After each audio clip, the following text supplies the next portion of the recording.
Study work visa ഒക്കെ കഴിഞ്ഞ് കഴിഞ്ഞിട്ട് അങ്ങ് പോകേണ്ടി വരുമോ നാട്ടിലേക്ക്? ഭയങ്കര ഇൻട്രസ്റ്റിംഗ് ടോപ്പിക്കാണ്. അതേപോലെ എല്ലാവരും ഒരേപോലെ ടെൻഷൻ അടിക്കുന്ന ഒരു സബ്ജക്റ്റ് ആണ്. ഇവിടെ ഓൾറെഡി ഒരുപാട് കുട്ടികൾ അല്ലെങ്കിൽ ഫാമിലി ആയിട്ട് വരുന്നവർ സ്ട്രഗിൾ ചെയ്യുന്നത് എനിക്കറിയാം. നാട്ടിൽ നിന്ന് UK വരണോ വേണ്ടയോ എന്ന് ചിന്തിക്കുന്നതിന്റെ മെയിൻ കാരണവും ഇത് തന്നെയാണ് അല്ലെ. Let's talk about this guys. UK പറ്റി ആളുകൾക്ക് ഭയങ്കര മിക്സ്ഡ് ആയിട്ടുള്ള ഒപ്പീനിയൻസ് ആണുള്ളത്. ചില ആളുകൾ പറയും UK ഇനി ജോബ് കിട്ടാനേ പോകുന്നില്ല, അല്ലെങ്കിൽ സ്പോൺസേർഡ് സ്കിൽഡ് വിസ എന്ന് പറയുന്നത് ഇംപോസിബിൾ, നമുക്ക് ഗൾഫിലൊന്നും കിട്ടുന്ന പോലെ ഇവിടെ ഒരിക്കലും ജോലി കിട്ടാൻ പോകുന്നില്ല. പക്ഷെ ചില ആളുകൾ പറയും സ്റ്റിൽ ഇവിടെ ജോലി കിട്ടാനുണ്ട്, നിങ്ങൾ ട്രൈ ചെയ്യുവാണെന്നുണ്ടെങ്കിൽ, ബിക്കോസ് കമ്പനികൾക്ക് ഡെഫിനറ്റ്ലി അവരുടെ ബഡ്ജറ്റ് യൂസ് ചെയ്യണം. സോ ആളുകൾ പുറത്തുനിന്ന് എടുക്കും, പിന്നെ മൾട്ടി കൾച്ചറിസം കൊണ്ടുവരണം, അതിനെ പ്രൊമോട്ട് ചെയ്യുന്ന കമ്പനീസ് ഉണ്ട്. സോ ആളുകളുടെ ഒപ്പീനിയൻസ് ഡിഫറെന്റ് ആണ്.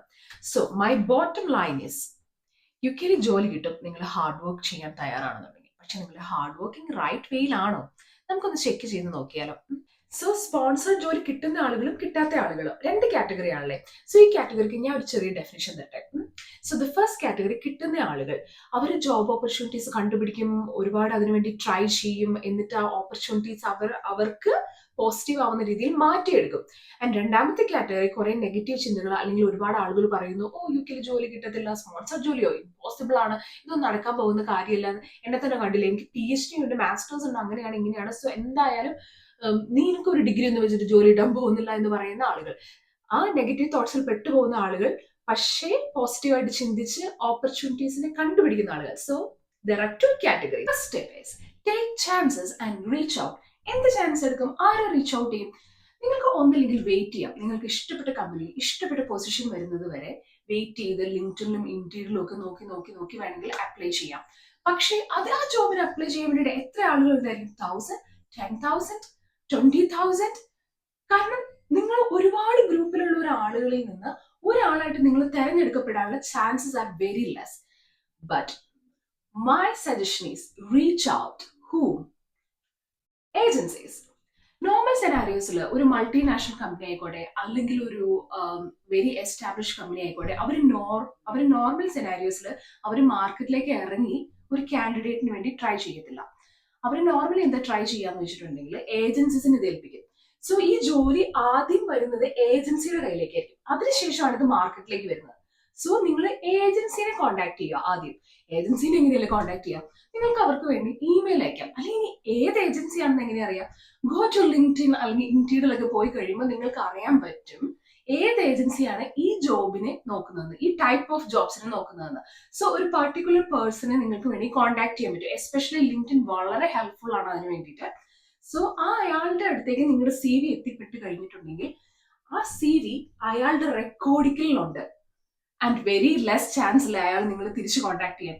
പക്ഷേ നിങ്ങൾ അതിനൊന്ന് ട്രൈ ചെയ്തെന്ന് കരുതി നിങ്ങൾക്ക് എന്ത് നഷ്ടപ്പെടാനുള്ളത്? ക്യാഷ് നഷ്ടപ്പെടില്ല, അല്ലെങ്കിൽ no, nothing is losing there. So try to get a chance to reach out the agencies who are getting the job first in the market. പിന്നെ നമുക്ക് ചിന്തിക്കാവുന്ന കാര്യമാണ്, എന്തുകൊണ്ടാണ് UK റിക്രൂട്ടേഴ്സ് അല്ലെങ്കിൽ UK കമ്പനികൾ പുറത്തു നിന്ന് ആളുകളെ എടുക്കുന്നത് അല്ലെ? ആ സ്കിൽ സെറ്റ് ഇവിടെ അവൈലബിൾ അല്ലാത്തതുകൊണ്ട്. For example nurses, doctors, chef, like for example tandoori ഉണ്ടാക്കുന്ന chef, sushi chef, or IT ജോബ്സിലുള്ള ആളുകൾ.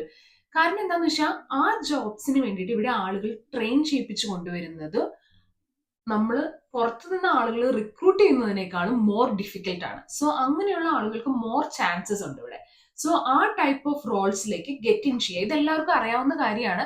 പക്ഷെ അതിന്റെ ഒരു സ്മോളസ്റ്റ് പോയിന്റ് എന്താ ആലോചിക്കേണ്ടതെന്ന് വെച്ചിട്ടുണ്ടെങ്കിൽ, ചില കോഴ്സസ് ഉണ്ട്, സ്മോൾ കോഴ്സസ്. ഇപ്പൊ ഫൈനാൻസിലാണെങ്കിൽ സാപ്പ് പഠിക്കാം, അല്ലെങ്കിൽ ഒരു സോഫ്റ്റ്വെയറിൽ നിങ്ങൾക്ക് നല്ല എഫിഷ്യന്റ് ആയിട്ടിരിക്കാം. സോ നിങ്ങളുടെ CVയിൽ അതൊരു ആഡ് ഓൺ പോയിന്റ് ആണ്.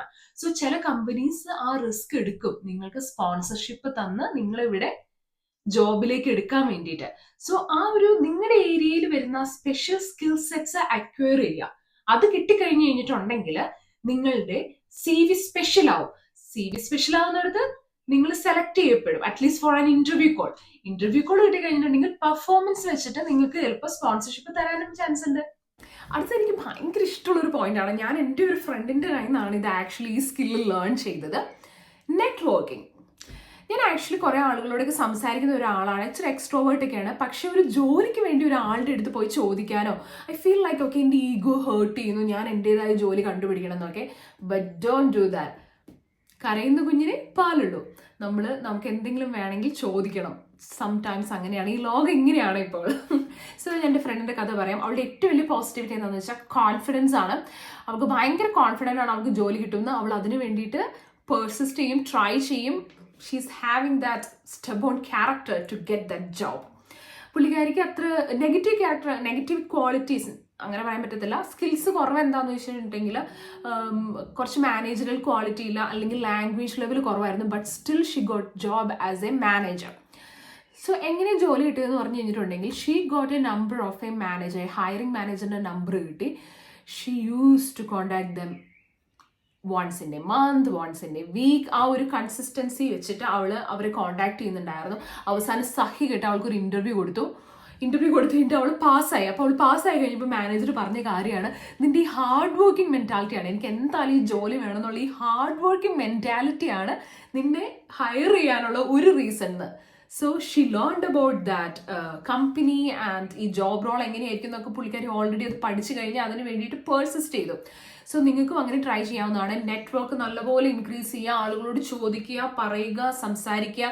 അവരുടെ തലയിൽ നിങ്ങളുടെ പേര് രജിസ്റ്റർ ആവണം. സോ ഒരു പുതിയ ജോബ് ഓപ്പണിംഗ് വന്നു കഴിയുമ്പോൾ ഓക്കെ, ഇങ്ങനെ ഒരാൾ ഈ ജോലിക്ക് വേണ്ടി കാത്തിരിക്കുന്നുണ്ട്, എന്തുകൊണ്ട് എനിക്ക് ഇവർക്കൊരു ചാൻസ് കൊടുത്തുകൂടാ എന്ന് അവരെ കൊണ്ട് ചിന്തിപ്പിക്കാൻ പറ്റണം. സോ അവരെ അങ്ങനെയുള്ള നമ്പർ കിട്ടുകയാണെങ്കിലോ കോൺടാക്ട് കിട്ടുവാണെങ്കിലോ അവരെ കോൺടാക്ട് ചെയ്യുക. പക്ഷെ ബ്ലോക്ക് ചെയ്യിപ്പിക്കൊന്നും ചെയ്യരുത് കേട്ടോ, മാന്യമായ രീതിയിൽ തന്നെ കോൺടാക്ട് ചെയ്യണം. So chances are really high if you really need A job and you have that perseverance. അടുത്തൊരു ടിപ്പ് എന്താണെന്ന് വെച്ചാൽ എനിക്ക് എൻ്റെ ജോബ് കിട്ടാൻ വേണ്ടി ഏറ്റവും കൂടുതൽ ഹെൽപ്പ് ചെയ്തിട്ടുള്ള ഒരു കാര്യമാണ് ഞാൻ നിങ്ങളായിട്ട് ഷെയർ ചെയ്യാൻ പോകുന്നത്. ഞാനിപ്പോൾ ഒരു സീനിയർ ഫൈനാൻസ് പ്രൊഫഷണൽ ആയിട്ടാണ് വർക്ക് ചെയ്യുന്നത്. സോ എനിക്ക് എൻ്റെ ആദ്യത്തെ ഇൻ്റർവ്യൂസ് കിട്ടാനും അല്ലെങ്കിൽ ഇതൊക്കെ ഭയങ്കര ഡിഫിക്കൽട്ടായിരുന്നു. പക്ഷെ ഞാൻ എങ്ങനെ ഫിൽട്ടർ ആയെന്ന് പറഞ്ഞിട്ടുണ്ടെങ്കിൽ ഐ ഗെയിൻഡ് വർക്ക് എക്സ്പീരിയൻസ്. എങ്ങനെ വർക്ക് എക്സ്പീരിയൻസ് ഗെയിൻ ചെയ്യാൻ പറ്റും ഇവിടെ? The first option is working as an volunteer. വോളണ്ടറിയായിട്ട് വർക്ക് ചെയ്യാന്ന് പറഞ്ഞാൽ ഈസി ആയിട്ടുള്ള കാര്യമല്ല. കാരണം നമുക്ക് യു കെയിൽ ജീവിക്കണമെങ്കിൽ ക്യാഷ് വേണോ അല്ലേ? ക്യാഷ് വേണമെന്നുണ്ടെങ്കിൽ നമ്മൾ വർക്ക് ചെയ്യണം. വോളണ്ടറി ആയിട്ട് ഫ്രീ ആയിട്ട് വർക്ക് ചെയ്ത് കൊടുത്തുകൊണ്ടിരുന്നാൽ അതൊന്നും നടക്കത്തില്ല. പക്ഷെ നമുക്ക് ചെയ്യാൻ പറ്റുന്നൊരു കാര്യം 1 or 2 days അങ്ങനെ വർക്ക് ചെയ്യാൻ പറ്റുന്നതാണ്. And other special thing of U K is you can work as an apprentice. അപ്പോൾ ഒരുപാട് അപ്രൻറ്റിസ് ഓപ്പർച്യൂണിറ്റീസ് ഉണ്ട് യു കെയിൽ. അതിൻ്റെ ഒരു ലൈക്ക് നമ്മുടെ ബേസിക് സാലറിനേക്കാൾ അല്ലെങ്കിൽ ബേസിക് വേജിൻ്റെ ഒരു ഹാഫ് ആയിരിക്കും നമുക്ക് കിട്ടത്തുള്ളൂ. പക്ഷേ ഫുൾ ടൈം ആയിരിക്കും. And you will gain good work experience in a reputed company. അതാണ് അപ്രന്റീസ്ഷിപ്പിൻ്റെ ഏറ്റവും അടിപൊളി കാര്യം എന്ന് വെച്ചിട്ടുണ്ടെങ്കിൽ അത് നിങ്ങൾക്ക് ട്രൈ ചെയ്യാവുന്നതാണ്. അതിന് പ്രത്യേകിച്ച് അവർ ഒരുപാട് ക്രൈറ്റീരിയാസും കാറ്റഗറീസും ഒന്നും ചോദിക്കുന്നില്ല. So try to get it. ഒന്നില്ലെങ്കിൽ വോളണ്ടറി ആയിട്ട് വർക്ക് ചെയ്യുക, അല്ലെങ്കിൽ അപ്രന്റീസ്ഷിപ്പ് എടുക്കുക. അതെടുത്ത് കഴിഞ്ഞിട്ടുണ്ടെങ്കിൽ വർക്ക് എക്സ്പീരിയൻസ് വരും. വർക്ക് എക്സ്പീരിയൻസ് വന്നു കഴിഞ്ഞിട്ടുണ്ടെങ്കിൽ സി വിയിൽ ആഡ് ചെയ്യും. അതിൻ്റെ കൂടെ തന്നെ ഒരു അടിപൊളി കമ്പനിയുടെ പേര് വരും. സോ സി വി സ്പെഷ്യൽ ആക്കാൻ പറ്റും. എങ്ങനെയുണ്ട് എൻ്റെ ടിപ്സ്? ഇതൊക്കെ ട്രൈ ചെയ്യാവുന്നതാണ് കേട്ടോ. ഇതിലൊന്നും അധികം നമ്മൾ ഒത്തിരി കഷ്ടപ്പാടും കാര്യങ്ങളും ഒന്നുമില്ല ഈ ട്രൈ ചെയ്യുന്നതിൽ. പക്ഷെ ഒരുപാട് ആളുകൾ ഇതിനപ്പുറം ചെയ്യാൻ വേണ്ടിയിട്ട് വില്ലിംഗ് ആയിട്ട് നിൽക്കുന്ന ആളുകളുണ്ട്. സോ നിങ്ങൾ ഇതിപ്പോൾ ചെയ്യുന്നില്ലെങ്കിൽ വേറെ ആളുകൾ അവിടെ വരും. You will use your opportunities. So definitely നിങ്ങളുടെ ഓപ്പർച്യൂണിറ്റീസ് നിങ്ങൾ പോയി കണ്ടുപിടിക്കണം. അതിനുവേണ്ടി ട്രൈ ചെയ്യണം. പെർസിസ്റ്റൻസ്, കൺസിസ്റ്റൻസി, അതാണ് ഏറ്റവും ഇമ്പോർട്ടൻറ്റ്. അത് വെച്ച് മുന്നോട്ട് പോയി കഴിഞ്ഞാൽ ഡെഫിനറ്റ്ലി ജോലി കിട്ടും. നിങ്ങളുടെ dream job you will definitely get it.